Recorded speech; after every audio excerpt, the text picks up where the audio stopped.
Recorded Books presents Ravish Me with Rubies by Jane Feather, narrated by Rosalyn Landor.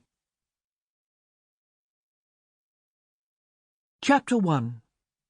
It was a warm, late May afternoon when Petra Rutherford crossed Parliament Square and approached St. Stephen's Porch at the Palace of Westminster.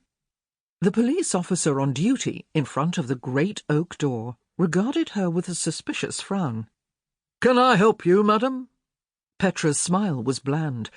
She was well aware that it was her purple, green and white silk scarf that drew the man's frown. "I have an appointment to take tea on the terrace with the Right Honourable Mr. Rutherford." She handed the officer her engraved card. He took it and silently opened the door for her.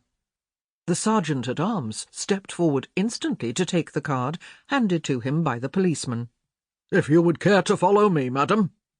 Petra knew the way well enough, but she also understood the rigid, frequently arcane rules and rituals that informed all activities in the Houses of Parliament. She followed the man through St. Stephen's Hall and into the ornate central lobby situated halfway between the House of Commons and the House of Lords.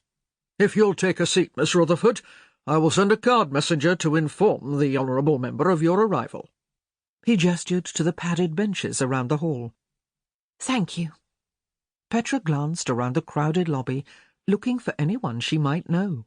It wouldn't be unusual for a friend or acquaintance to be visiting a member of Parliament at tea-time. "Petra!" She turned at her brother's voice. Jonathan hurried across the marble floor toward her. "I was waiting for you on the terrace." His smile became a frown as he reached her. "Did you have to wear the scarf, Petra? It's a red rag to a bull in here." "I did have to wear it, Joth, for that very reason. I'm sorry if it sullies the sanctity of these hallowed halls, but you support the cause, so you should be proud to acknowledge your sister's participation." He shook his head. "I don't not support women's suffrage, but I dislike drawing attention and making a fuss. And there's someone I most particularly want you to meet and be nice to this afternoon." "Oh?"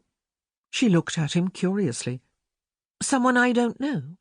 "Well, I believe you did know him slightly, but a long time ago," her brother said with a vaguely dismissive wave of his hand. "I want to persuade him to support a bill that I'm presenting to Parliament, and I need reinforcements. Just offer your sweetest smile, and be as charming as you possibly can." "You mean use my feminine wiles on him? Flutter my eyelashes and blind him with flattery?" she asked, half laughing. "I know better than to expect that from my sister, however helpful it would be. Just be pleasant and charming. I know you can do that much, for all your radical inclinations," Jonathan stated. "Let's go for tea. I don't want him to be waiting for us." He offered his arm, and Petra allowed him to escort her out of the hall and onto the long terrace overlooking the river. "Your table is over here, Mr. Rutherford. Good afternoon, madam. How nice to see you again." The rotund figure of the head waiter barrelled up to them as soon as they stepped onto the terrace. His eyes flicked to Petra's scarf, and then turned aside, his smile of greeting fixed upon his round countenance. "Good afternoon, Mr. Jackson." Petra greeted him with a warm smile of her own, as if she had not noticed that discreetly averted glance. She had known what she was doing, wearing the colours of the Women's Social and Political Union so blatantly in this bastion of male power and privilege, but as she was not about to make a scene, her protest was silent and polite.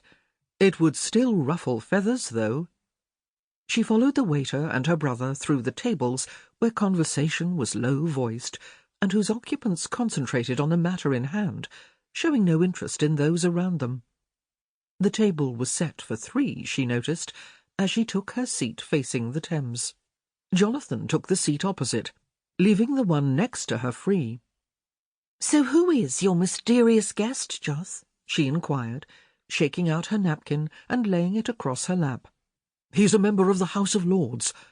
He broke off as a waiter set a teapot, milk jug, a saucer of sliced lemons and a sugar bowl on the table, followed by a tray of smoked salmon and cucumber sandwiches, and a cloth-covered basket of warm scones, a dish of clotted cream, and Sample complete.